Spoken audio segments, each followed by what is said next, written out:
because I refuse to let my fighter get in the ring with someone that has loaded gloves. They came with accusations, said Inoue was cheating, tried to ban his hand wraps. If this issue isn't resolved, I would not let my fighter into the ring. But Inoue wasn't fazed.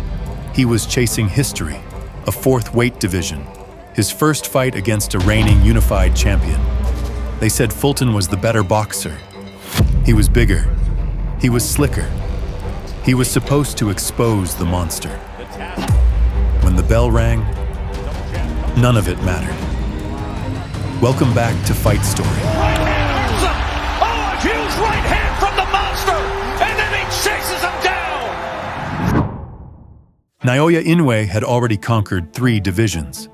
Ever since that epic war with Nonito Donaire in the World Boxing Super Series, Inoue had been on a tear. A string of knockouts that left no doubts. If you could hear the thoughts that, oh, shot right there. Down goes Maloney on a quick counter. As round 7. Oh, a big right hand from Naoya Inoue. He made easy work of future champion Jason Maloney, finished him with a devastating knockout, then dismantled Donaire in the rematch.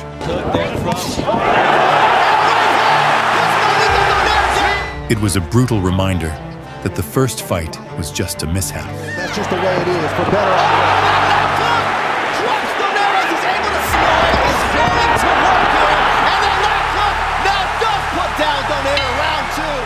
Inoue unified belts, made it look effortless.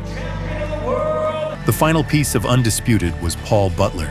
Comes in. Inoue comes around the bell with a right hand. He's not letting his hands go. He fears the punching power from Inoue. Look at Inoue, he's having fun. This is the undisputed championship of the world, and Inoue is just, this is a sparring session for him. This, hands behind the back. He hit him with the Roy Jones. Then he comes forward. It was a clinic from start to finish. And in the 11th, Inoue closed the show. And a big right hand that comes in. Great work from Inoue. Undisputed at bantamweight, all 4 belts, no debate. The first Asian fighter in history to do it. But he wasn't done. He wanted more. He wanted the king at 122. Stephen Fulton was no paper champion. He was the slick, undefeated ruler of the division. Too big, too smart, too American. And he'd done it the hard way. First, the WBO title in a war against Angelo Leo. He's a terrific inside fighter. It was a phone booth fight. And Fulton beat the brawler at his own game. 122-pound champion. Then came the unification, WBO and WBC titles. Another brutal war, this time with Brandon Figueroa, a pressure fighter with bad intentions. And there's a huge uppercut. Fulton didn't fold. He stood his ground, took damage, gave it back. That fight proved one thing. He wasn't just slick, he was tough. Fulton knew he had to travel to Japan to defend his crown, and he came confident, but his team had doubts. They claimed Inoue's hand wraps weren't right. Because I refuse to let my fighter get in the ring with someone that has loaded gloves. This is not something that I'm making up. I have proof, and I have it in my phone that I have proof, where they're wrapping the gloves with an excessive amount of tape all the way up their hair first, and then they add the gauze, and then they add the tape again. Fight night came. And in the dressing room, Fulton's team watched every move, every wrap, every layer. It was all legal, no tricks, no edge. There would be no excuses, only truth and pain.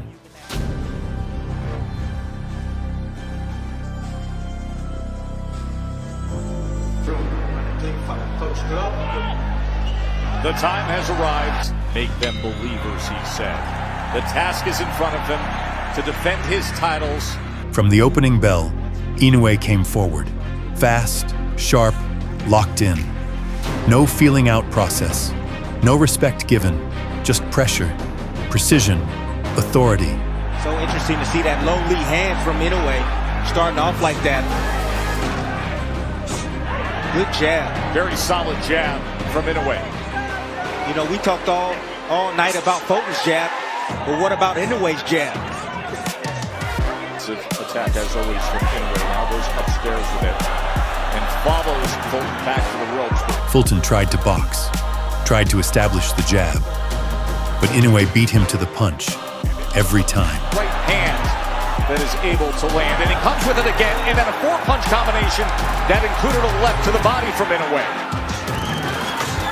Fulton is doing a good job in being patient. Double jab, comes upstairs with the right hand. Fulton puts up the guard, backs out. Balance for them heavy blows coming from Inoue.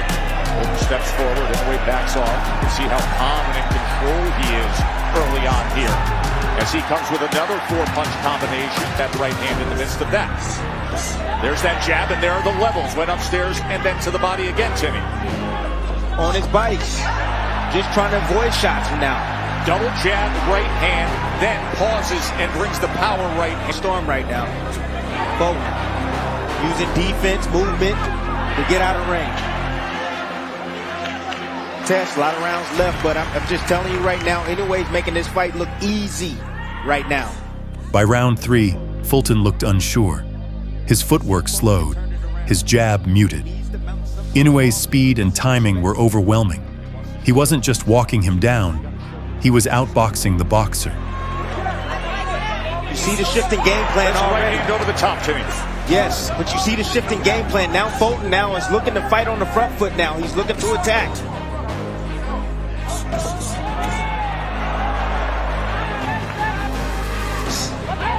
Body again with the jab. There's been a point of emphasis early on, and then the right hand up top. Partially blocked. 1-2 from Fulton.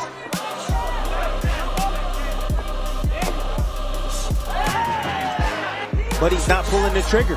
Well, it's that middle ground that was the concern. And if you're going to stay there, you got to throw. And up jab. Now an opportunity as Fulton was able to get to the inside. He's afraid for what's going to come back. The speed is too blazing fast. Tough to replicate with a sparring partner what Inoue and his unique physical gifts offer when you're opposite him. Power. Uppercut, right uppercut to close out round number 3. So many ways. You see the total body punches Inoue with an 11-2 advantage. He has been increasing his work rate as the fight has moved around in the early stages. As he comes with 2 right hands to open up this 4th round. He had 11 total punches. Getting a little physical on the inside. Fulton has a lot of confidence. Catching Inoue, Inoue out. Came straight back.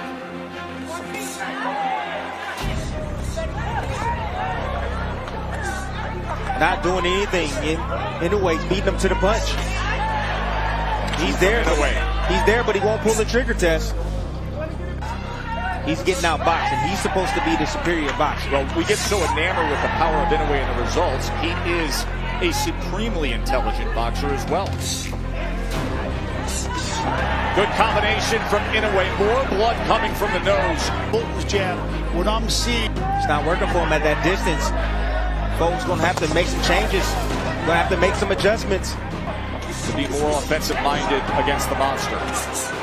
As he does for a moment, does Fulton. Then backs out with his hands up to take place for Fulton. Got to change his rhythm. He's standing directly in front. Use your legs. He can draw in a way.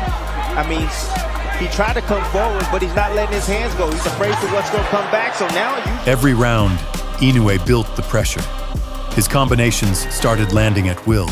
Sharp, fast, and with bad intentions. Inoue just landing shots like that. You have to change your rhythm up. You have to. Throw feints. Subtle movement left and right. Heavy. Yes, heavy. He's extremely and good right hand. Good right hand from Fulton right there. Catching Inoue. Oh, good combination from Fulton. And that was off the subtle movement to his right. Stephen Fulton in an early hold against the monster. Naoya Inoue, who vacated his 4 belts, but so fast and striking and consistent and productive with the jab and his offensive arsenal. I want you directly in front of me. I don't want you moving anywhere. That time he comes in with the left hook. Amazing in a sold-out arena in Tokyo. The crowd so respectful, polite, restrained, subdued that you can actually hear in the midst of the fight the instructions. No matter what position he's in, he's able to generate the punching power and torque on his shots. Torque is a perfect description of what makes his punching power special. He just ran with a combination. He did. My goodness. 4-punch combination as he's taking. It's that jab. That jab. It's been the key. It's been the key. It has been the key. Ooh. That right hand hurt Fulton. Trying to establish his own offense, but getting himself out of position. Short left hand chopped down here at the end of round number 6. Fulton trying to exchange on the inside. And Inoue getting the better of it again. Short check hook that time. Check hook that time as Fulton crossed the threshold. There's Good Fulton shot. on the inside, coming wrapping around the guard with that right hand. And Inoue comes right back at him. Returns fire immediately. Good right hand over the top. Counter right hand from Fulton. Back to the body from Inoue. Folks said that was low. Inoue said, get out of here. See how comfortable Inoue is right now as he's trying to cut off the ring and close the gap. That's the one thing about Inoue. He never stops hunting for that knockout. He's always looking for it. 4-punch combination. By the end of the 7th, it was all Inoue. The end was near. Everyone knew it. So wide. It's really hard to get in and out. Right hand hurts him. Oh, a huge right hand from the monster. And then he chases him down. Fulton is laying out, struggling to get to his feet. Fulton hurt badly. The monster on the attack. Trying to claim 2 more belts as Fulton tried to grab the ropes. Backed up into the corner. Here comes Inoue. That destructive, decisive power does it again. The monster, a 4-division world champion, stamping in Tokyo. In his first fight at 122, Naoya Inoue didn't ask for a tune-up. He went straight for the undefeated unified champion and broke him. No controversy, no excuses, just skill, speed, and violence. Fulton was supposed to be the slickest test. Instead, he became another victim, another warning, another history written, another division conquered. The monster had arrived in a new weight class and made it clear the throne now belongs to him. There are a couple of notes now with what Inoue has done. Again, a minute 14 into round 8, the incredibly vicious right hand,